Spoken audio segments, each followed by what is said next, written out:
Javier Garcia's wife and his mother-in-law both have COVID-19. When his mother-in-law's oxygen saturation levels started to drop, the family decided to treat her at home. She requires a constant supply of oxygen that Javier must pay for on a daily basis. Filling one large canister costs $30. That's 37 times the minimum wage. Several refills are needed per day. No, the pockets of Venezuelans cannot pay for this. We pitch in among several family members using our savings. You have to find the money somehow. After a recent spike in COVID-19 cases, sales of medical oxygen have increased across the capital as Venezuelans try to care for their loved ones at home. Our working load has practically tripled. We used to sell 70 cylinders daily, and now we're selling 200 or 250 canisters per day. Paying for oxygen is just part of the burden in severe cases. Private consultations, medications, and x-rays are all out of reach for the average Venezuelan.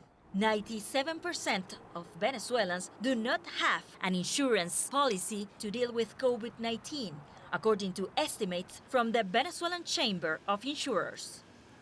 Most Venezuelans seek care through the public healthcare system, whose quality has declined severely in the last several years. The scarcity of water, medicines, supplies, and personnel were common at Venezuelan hospitals even before the pandemic hit. As Venezuelans look for alternatives, they have turned to social media and crowdfunding pages for help. Like Emiliana España, 6 of her family members got COVID-19 at the same time, and only one of them has insurance. The family started a campaign so relatives and friends from abroad could contribute. Los venezolanos tuvimos que recurrir a esas páginas. We Venezuelans were forced to resort to these pages asking for help because of our deteriorated healthcare system. Most Venezuelans don't have medical insurance. Here, the priority is to eat. It's not insurance. Porque realmente aquí la prioridad de la gente es comer. So far, Venezuela has officially reported more than 180,000 COVID-19 cases since the pandemic began. But the Academy of Medicine has warned of the possibility of a significant underreporting of infected people.